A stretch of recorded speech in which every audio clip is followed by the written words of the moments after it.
নমস্কার, যুক্তি তর্ক সঙ্গে অর্কই আপনাদের স্বাগত। আপনাদের সঙ্গে আমি অর্কপ্রভ সরকার। শফিকুল আলম তিনি সাংবাদিক, দীর্ঘদিন ধরে বাংলাদেশে সাংবাদিকতা করেছেন। সম্ভবত বিদেশি কোনো সংবাদ মাধ্যমের বাংলাদেশের প্রতিনিধি ছিলেন। খুব নামডাক করা সাংবাদিক সেটা সম্ভবত নয়, কিন্তু তা একটা মোটামুটি পরিচিতি আছে। তিনি আওয়ামী লীগের সময় ঘোরতর মুজিবপন্থী ছিলেন। আওয়ামী লীগের নির্বাচনের প্রতীক নৌকার সামনে ছবি তুলে সমাজ মাধ্যমে পোস্ট করেছিলেন। মুজিব জ্যাকেট পরেও তার ছবি আছে সমাজ মাধ্যমে, কিন্তু গিরগিটির মতো রং বদলাতে অভ্যস্ত এই শফিকুল এখন মুক্তিযুদ্ধ বিরোধী মুখের অন্যতম রাজাকার ইউনূসের রাজাকার প্রেস সচিব। আমাকে বাংলাদেশের সাংবাদিক বন্ধুরা বলছিলেন এই শফিকুল খুব গরিব পরিবার থেকে উঠে এসছেন, কিন্তু এখন নাকি 5 মহলা বাড়িতে থাকেন। নিশ্চয়ই 6 মাসের মধ্যে 5 মহলা বাড়ি করেননি। শেখ হাসিনার সময়ই তিনি ফুলে পেঁপে উঠেছিলেন। চর্বচস্য লেজ্জপেয় সবই আওয়ামী জমানায় করে এখন গিরগিটির মতো রং বদলে এখন শেখ হাসিনাকে কখনো বলছেন বাংলাদেশের কসাই, কখনো বলছেন গুম জননী, যা মুখে আসে তাই। এবং তিনি আবার রাজনেতাদের মতো কথা বলেন, মহিলাদের অসম্মান করেন। ওই যে বাংলাদেশের বিএনপির একজন নেত্রী ব্যারিস্টার রুমিন, তাকে একটি শোতে মহিলা বলে কটাক্ষ করলেন। বক্তব্য হচ্ছে মহিলারা আবার কি জানবে, অর্থাৎ নারী বিদ্বেষটা দেখুন, রন্ধে রন্ধে ঢুকে আছে নারী বিদ্বেষ। বাংলাদেশে এক সাংবাদিকের বই প্রকাশ অনুষ্ঠানে শফিকুল আলম বলেছেন যে ইউনূসকে জঙ্গি নেতা হিসাবে তুলে ধরছে আওয়ামী লীগ, লক্ষ লক্ষ ডলার খরচ করছে এবং ভারতীয় মিডিয়াও এই প্রচারে আওয়ামী লীগের সহযোগী। অর্থাৎ ইউনূসের খুব রাগ হয়েছে, তো ওকে জঙ্গি নেতা কেন বলা হচ্ছে। শফিকুল আলমকে দুটো প্রশ্ন করতে চাই। আচ্ছা, বাংলাদেশের স্বরাষ্ট্র সচিব, তার নাম নাসিমুল গনি, ক্যারিয়ার ব্যুরোক্র্যাট। উনি বাংলাদেশে হিজবুত তাহরিরের প্রতিষ্ঠাতা ছিলেন বলেই আমরা জানি। এটা সত্যি না মিথ্যা? জবাবটা দেবেন তো সাংবাদিক সম্মেলন করে। 2, ইউনূসের ভাষায় অভ্যুত্থানের মাস্টার মাইন্ড মাহফুজ হিজবুত তাহরিরের সক্রিয় সদস্য ছিল। হিজবুত তাহরির ইয়েমেন, লেবানন আর ইউনাইটেড আরব এমিরেটস ছাড়া পৃথিবীর সব দেশে নিষিদ্ধ, এমনকি পাকিস্তানেও নিষিদ্ধ। তারা শরিয়া প্রবর্তন করতে চায়।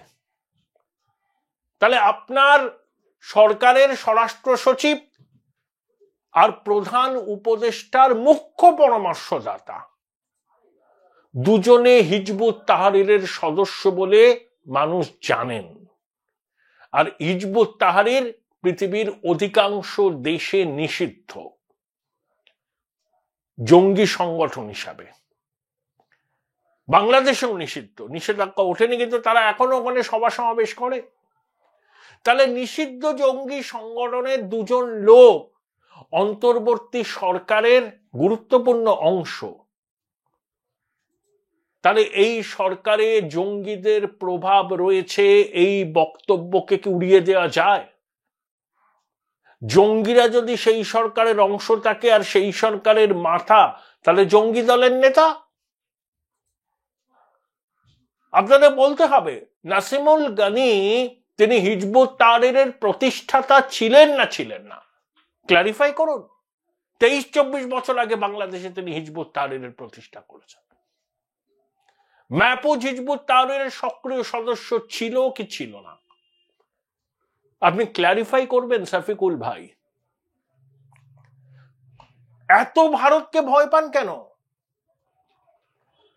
সবসময় ভারতীয় মিডিয়া আপনাদের বিরুদ্ধে অপপ্রচার করছে। চট্টগ্রামের হাজারি গলিতে কি হয়েছিল? ইসকনকে জঙ্গি সংগঠন বলা হচ্ছে কেন? একটা ইসকনদার ধৈরা জবাই কর, কারা বলছে? জঙ্গি জেহাদিরা বলছে। আপনাদের সরকার এদের বিরুদ্ধে ব্যবস্থা নিয়েছে? নেয়নি। চিন্ময় প্রভু বিনা বিচারে আটক রয়েছেন জেলে, ব্যবস্থা হয়েছে? ঢাকা শহরে একটি মাংসের দোকানে গরুর মাংস কেন রাখা হয় না তাই নিয়ে বিক্ষোভ দেখাচ্ছে ছাত্র জনতা, যে বাংলাদেশে গরুর মাংস রাখতেই হবে, কারণ এটা ইসলামিক দেশ। এই তৌহিদি জনতার নামে যারা মেয়েদের ফুটবল খেলা বন্ধ করে দেয়, যারা অভিনেত্রীদের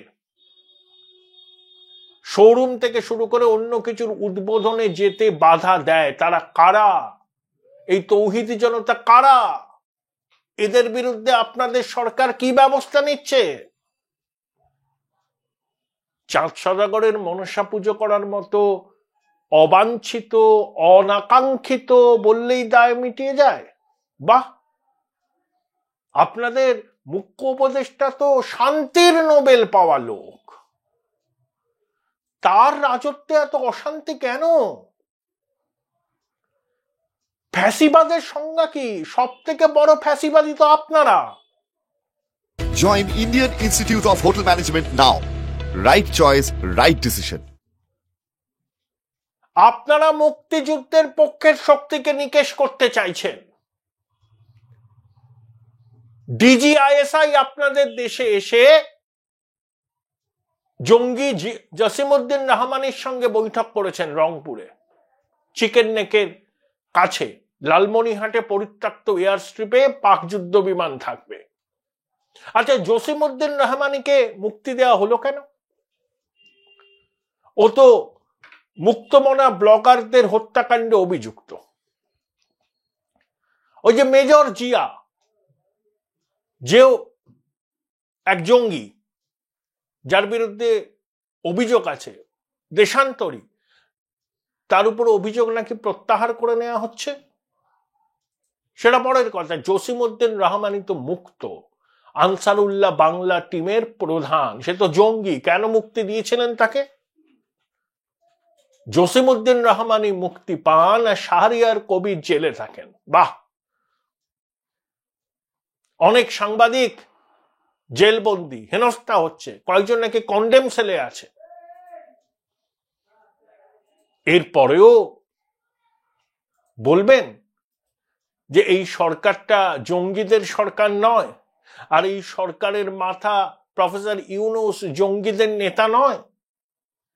একটু লজ্জা শরম রাখুন। গায়ের চামড়া এত মোটা হয়ে গেছে, ইউনূস আর জঙ্গিদের পদলেহন করতে করতে নর্তসত্ত্ব জ্ঞান হারিয়ে ফেলেছেন।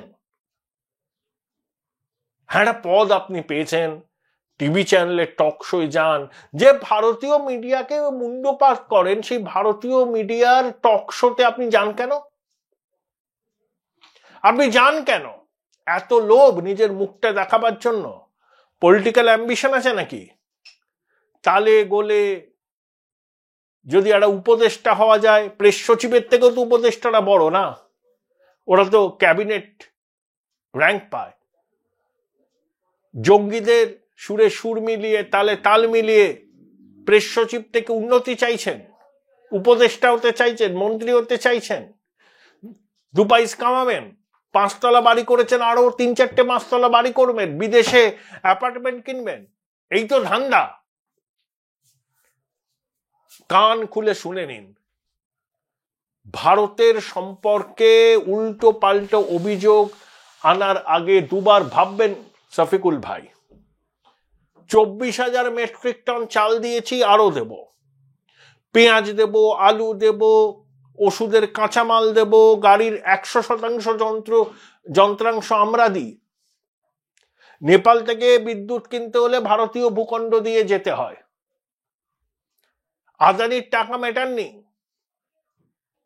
আর প্ররোচনা দিচ্ছেন দুদেশের সীমান্তে সর্ষে খেতে বিজেপি বাংকার করছে। এত যদি ভারতের বিরুদ্ধে ঘৃণা হয়, তাহলে ভারতীয় সংবাদ মাধ্যমের টক শোতে আসবেন না। আর শুনে রাখুন, ইউনূসকে আমরা জঙ্গি নেতা হিসাবেই তুলে ধরবো। সারা বিশ্বের মানুষ বুঝতে পেরেছে যে ইউনূস র্যাডিক্যাল ইসলামের কোলে উঠে নাচছে। আমার এই প্রশ্নগুলোর জবাব দেবেন। নাসিমুল গনি কে? তার অতীত কি? মাহফুজের অতীত কি? কেন জসিমউদ্দিন রহমানিকে আপনারা ছেড়েছেন? এই তৌহিদি জনতার নামে যারা তাণ্ডব করছে, যারা ইসকনকে খুন করার হুমকি দিচ্ছে, তাদের বিরুদ্ধে কি ব্যবস্থা নিয়েছে আপনাদের অন্তর্বর্তী সরকার? যশোরেশ্বরী কালী মন্দিরে আমাদের প্রধানমন্ত্রী নরেন্দ্র মোদী মাকে সোনার মুকুট দিয়েছিলেন, কোথায় গেল সেই সোনার মুকুট? কেন হাজারি গলিতে ধর্মীয় সংখ্যালঘুদের উপর অত্যাচার হলো? কেন চিন্ময় প্রভু বিনা বিচারে জেলবন্দি? বলুন, এই প্রশ্নের জবাবগুলো আগে দেবেন। আপনাদের প্রতিটি পদক্ষেপে এটা স্পষ্ট, অন্তর্বর্তী সরকারের পিছনে র্যাডিক্যাল ইসলামিস্টদের পূর্ণ সমর্থন আছে। হিজবুত তাহরীরের আছে, হেফাজতের আছে, জামাতের আছে এবং বাইরের অপশক্তির আছে। ভুলে যাবেন না। সারা বিশ্বের মানুষ দেখছে বাংলাদেশে কি চলছে। When democracy degenerates into mobocracy, then into lumpenocracy. মবের মূলক চালু করেছেন আপনারা। মুক্তিযোদ্ধাদের বিরুদ্ধে লড়াইয়ের ডাক দিয়েছেন, যাতে মুক্তিযুদ্ধের আদর্শ চেতনা বাংলাদেশ থেকে মুছে ফেলা যায়। ভুল করছেন। বাংলাদেশের অস্তিত্বের সঙ্গে মুক্তিযুদ্ধ অঙ্গাঙ্গিভাবে জড়িত। তাই মুক্তিযুদ্ধের আদর্শকে কোনোদিন বাঙালি মনন থেকে মুছে ফেলা যাবে না, যতই অপচেষ্টা ইউনূসের অন্তর্বর্তী সরকার করুন না কেন। শফিকুল ভাই, মার্জনা করবেন, একটু কড়া কথা বললাম। আপনিও আমাদের ফ্র্যাটার্নিটির লোক, আশা করি কোর্স কারেকশন করবেন। নত্যসত্ত্ব জ্ঞান হারাবেন না, শরীরের পক্ষে ক্ষতিকর। ভালো থাকবেন, সুস্থ থাকবেন।